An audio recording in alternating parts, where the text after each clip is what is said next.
छत्तीसगढ़ का एक ऐसा शहर दुर्ग जिसके नाम का मतलब ही किला है। आखिर दुर्ग का नाम दुर्ग कैसे पड़ा और अंग्रेज शासन काल में दुर्ग की स्पेलिंग DURG की जगह DRUG क्यों होती थी और आखिर कहाँ गया शिवनाथ नदी के तट पर स्थित वह किला जिस कारण से इस शहर का नाम दुर्ग पड़ा।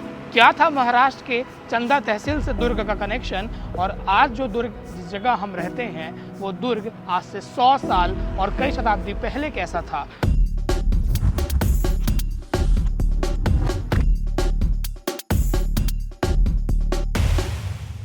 नमस्कार, मेरा नाम लाभेश घोष है और आप भिलाई टाइम्स देख रहे हैं। आज हमने कोशिश की है कुछ इतिहास को संजो कर आपको बताने की कुछ ऐसे मुख्य बातें जो आम दुर्गवासियों को जानना ज़रूरी होनी चाहिए, क्योंकि महाकंतारा के घने जंगलों से लेकर आज का औद्योगिक क्षेत्र वाला दुर्ग शहर जो देश भर में जाना जाता है, उसने क्या क्या देखा है और कैसे दुर्ग आज दुर्ग बना है।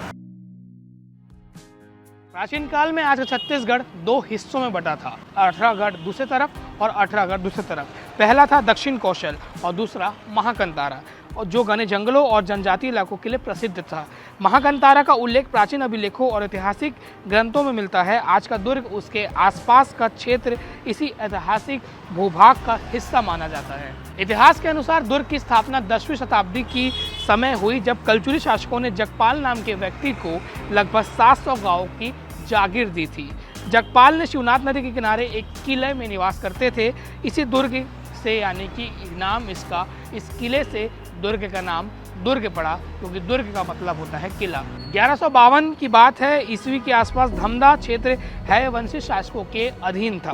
बाद में यह क्षेत्र गोंड शासकों को दे दिया गया और धीरे धीरे पूरे इलाके में गोंड राजा स्थापित होने लगे।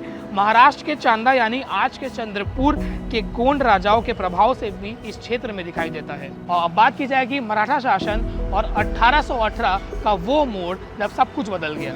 18वीं सदी में नागपुर से भोसले मराठों ने छत्तीसगढ़ पर कब्जा कर लिया था। 1818 में मराठा शक्ति के पतन के बाद छत्तीसगढ़ का प्रशासन ब्रिटिश प्रभाव में आ गया। इसी समय प्रशासनिक रूप से क्षेत्र को दो भागों में संगठित किया गया था। ब्रिटिश शासन के बाद यह पहला प्रमुख प्रशासनिक अधिकारी कैप्टन एलियट को माना जाता है। ब्रिटिशरों ने प्रशासनिक ढांचा तैयार किया और 1906 में दुर्ग को एक अलग जिला घोषित कर दिया, जिसे रायपुर से अलग किया गया था और कई आसपास के तहसील शामिल किए गए थे। और इसका जिक्र दुर्ग के गैजेट जो 1910 में लिखा गया था उसमें भी है। दुर्ग के पुराने मंदिर और प्राचीन सांस्कृतिक विरासत की बात की जाए तो दुर्ग के आसपास के क्षेत्रों में कई प्राचीन मंदिर भी मिलते हैं, जो इस क्षेत्र की 1000 साल पुरानी सांस्कृतिक विरासत को दर्शाती है। इन मंदिरों की वास्तुकला कलचुरी और स्थानीय जनजातीय प्रभाव दिखा देती है। इसका सबसे बड़ा उदाहरण है 14 के देव बलौदा का वो मंदिर जो अभी भी टिका हुआ है, बना हुआ है और आज भी वहाँ पे हजारों श्रद्धालु जाते हैं। महाकंतारा के जंगल और गोंड और मराठा राज्य और ब्रिटिश प्रशासकों का यहाँ पर हुक्म चला। इन सब से गुजरकर दुर्ग आज छत्तीसगढ़ का एक प्रमुख शहर और जिला बन चुका है। एक और खास बात जो छूट रही है, 1973 में राजनांदगांव को अलग करके नया जिला बनाया गया। साथ ही 2012 में बेमेतरा और बालोद भी दुर्ग से अलग होकर एक नए जिले बने, जो आज दुर्ग संभाग के अंतर्गत आते हैं। आज का दुर्ग सिर्फ इतिहास नहीं बल्कि भारत का एक बड़ा औद्योगिक क्षेत्र है। भिलाई दुर्ग रायपुर का ट्राई सिटी क्षेत्र देश के प्रमुख स्टील और औद्योगिक केंद्रों में माना जाता है।